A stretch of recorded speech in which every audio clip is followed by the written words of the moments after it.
Ребят, всем привет, с вами Яра, и сегодня мы начинаем снимать геймплей Мафии 3, геймплей старый, ну ладно.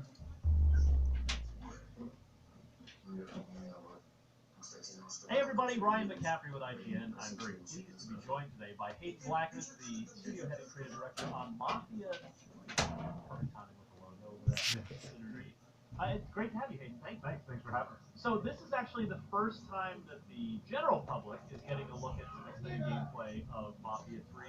You showed off more or less this, behind closed doors in the media at Gamescom. That's right. This is where all the preview coverage, including that on IGN, came from. But it's great to actually see it. So I've never seen this before. Right. This is me seeing it. So I guess before I start just reacting to things, go ahead and just catch us up. Gamescom was a little while ago now. Elevator pitch version, go. Sure. So in Mafia 3, you play a guy named Lincoln Clay. The time is 1968 in our version of New Orleans. So you can see here, this is Lincoln moving down our version of Bourbon Street in this southern city, very iconic southern city here. Again, one of the things you'll notice about Lincoln, potentially by the shirt he's wearing, he's a Vietnam vet. So he's just returned from Vietnam when the events of the game begin. So he is a trained soldier, and that really gives him an edge when he takes on the mob, which is one of the kind of key components of the story. Lincoln's also a criminal. Before he went to Vietnam, he was part of the Black Mob, again in our version of New Orleans. Yeah. When he comes back, he falls back in with the Black Mob, and through the course of the game, they get betrayed by the Italian mob. So here, this takes place about 2/3 of the way through the game. Lincoln is on his mission to take down the Italian mob and build a new mob kind of on the ashes of the old, build a new family. And one of the ways he's doing that is by taking down various criminal rackets. So he's learned throughout the course of the game that there is a drug dealing operation going on in the back alleys of the French Ward, in places like this cemetery. And he can go ahead and head into the cemetery and hunt down informants to find out information about the mob and the racket, maybe get involved in a little bit of a firefight, all in the process of working his way up to some of the crime bosses that run the drug operation in the city. Right. So now I'm a big fan of the series. Illusion Softworks did the first two games, and now, but it's been taken in-house here at your studio at Hangar 13, which is a lot of former 2K Marin folks. And what have you sort of tried to keep from the first two games, and what sort of have you made a concerted attempt to kind of evolve and update or change? Sure, yeah. So again, we're all very, we're watching all this combat. It's kind of hard to focus. So one of the things you'll notice about Lincoln, I think, right away is that, again, he does move like a soldier. One of our mantras on the team is own the battlefield. So we really want you to feel like you move like a trained soldier, that you can use that training to take on large groups of mobsters. Lefty. Yeah, that's actually one of the things we learned when we were doing research. With some combat vets, and that's one of the first things they learn is to shoot with both hands, so that they never expose themselves out of cover. There's another new mechanic that we have in the game that's new to the franchise, which is what we call drive like a madman. It's a way to interrogate informants. So here we'll throw this guy in the car and drive like a madman. But when we're talking about driving here, this is a good maybe segue into one of the things that we really tried to keep true to Mafia 2. So I think Mafia 2 is known for its really engaging story, and I believe that we have a pretty strong narrative in the game. Again, focusing on this character who's an orphan and a Vietnam vet and trying to find a new family. We also wanted to create a sense of time and place, so hopefully the city feels like our version of New Orleans. And then the driving model is still very much a physics-based driving model, but we did push the boundaries a little bit. We want you to feel like you're a stuntman in a Hollywood action movie. So some of the reactions are a little bit outsized. We'll see a little bit later some a little bit of car combat that we really tried to focus on and make sure that was accessible. The other thing that we tried to do is make sure that everything was integrated. So it's truly an open world game in the sense that you are out, exploring the open world and engaging in the criminal ecosystem of this open world. Here's an example of that where I've learned that this drug den through the course of that interrogation is actually hidden underneath this jazz club called the Big Mouth Jazz Club. And this is what we call a public-facing hideout. So if I head in here and I get noticed by the patrons because I'm, waving a gun around or getting involved in a fight, they might call the cops. There I just kind of got, told to move along by the mobster, so I'm going to try and find a back entrance here. I could have gone in guns blazing there, but that would have attracted a lot of attention and the cops. But that's something I could do if I had maybe muscle with me or was better armed. Oh, oh, no. I don't. That might have been an overreaction. That's an example of one of our takedowns in the game, so you unlock those as you go throughout the game. But yeah, I mean, I've actually played.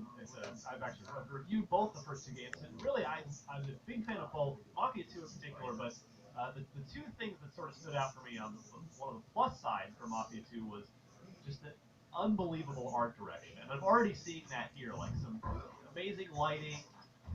This just the sort of the light mist haze. Right. It really looks like that technologically here you're just pushing a lot of atmosphere into the game, which I like a lot. And then on the flip side, the kind of the big downside for me to more lighting here to Mafia 2 was that it was a great story instead of this open world, but it was like there wasn't a lot to do in that open world. So are you guys looking to rectify that this time around? Yeah, absolutely. And that was one of our, again, very first pillars was how do we make sure you feel like you are in an open world that you can explore, that you can engage with, but how do we do it in a way that makes you feel like you're always making forward progress? So Right.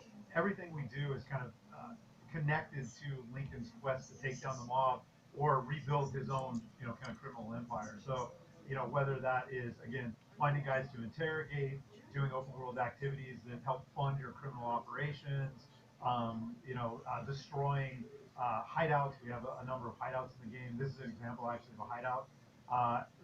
This is an example of a dead guy right here. Yeah, right. So we are supporting stalking in the game. That's one of the other kind of mandates for us is we want you to be able to approach these hideouts multiple different ways. So whether that's going in guns blazing or being a little bit more stealthy here, ultimately it all kind of culminates in kind of big takedowns. But we want you to have that ability to kind of stalk your way through as well. Yeah, so there's a character named Doc Gaston who runs this hideout that we have to take out in order to assign the hideout out to one of our guys to take over. So here again, you'll see a little bit of some of our hot combat. Lincoln kind of moving through the space, swapping weapons. We do have kind of a very good weapon share model where you're encouraged to switch weapons a lot. We do मेरे have में तो fairly aggressive फिर AI as well. They will come after you, hunt you down. Well, I just lost my train of thought. I was going to ask you. I believe I remember an interview with you, possibly even on IGN. Are there multiple endings? Am I remembering that correctly? Are you guys aiming for sort of some multiple paths here? Yeah, so again, one of the things that we founded Hangar 13 on was this idea that we really want to build games where people feel that every player story or every player experience is unique. Yeah. For me, that's really the joy of working in games and this kind of interactive media. We get to allow the player to be kind of co-author извините, of the ребят, experience. So за whether шумный that's the зов. moment to moment, like here, do I go through stalking? What weapon do I use? Do I use takedowns? Or the way that I decide to dole out territory, which has a big impact in the game. So throughout the course of the game, you recruit 3 lieutenants, and you can assign out territory to them as you go throughout the game, and that will change the way that they interact with you, the types of services they provide to you, and ultimately the endings of the game as well. Nice. The player has some other decisions along the way as well that affect that.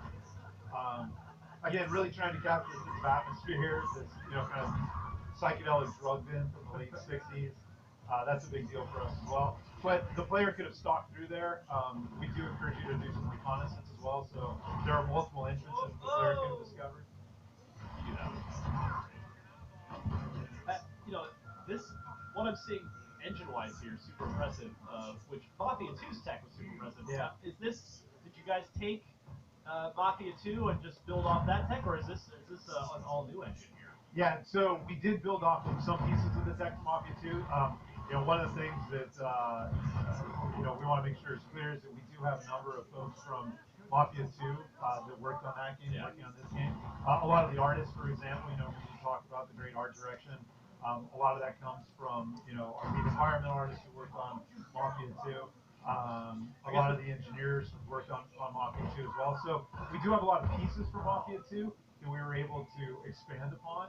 And then there was some stuff we had to build new, Sure. you know, Makes obviously sense. for Crimson. Yeah. Shows how old I am. I call them Illusion software. 2K check, I guess, Right. would be the more modern terminology. But are there any sort of? Do you guys address any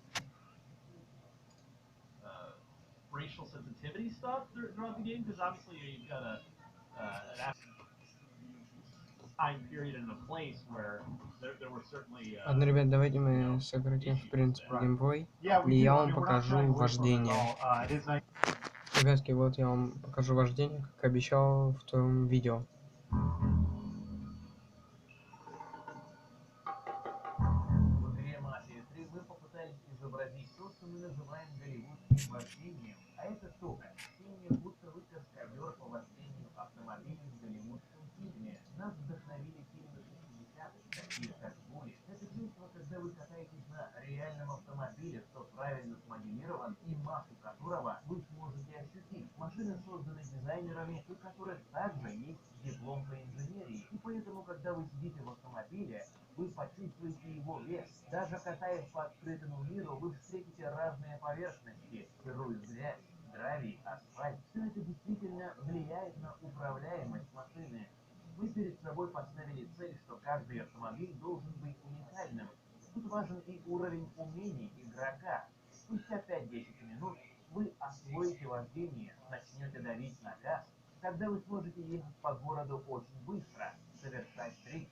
Вы ощутите то самое чувство из фильмов с Стивом Маккуином, а именно этого мы и хотим. Подпишитесь на канал и не пропустите превью и обзор. Ну ладно, ребята, вот и все видео. Игра выйдет 7 октября 2016 года стоимостью 2000 рублей за обычное издание. Всем спасибо за просмотр, ставьте большой палец вверх, всем пока.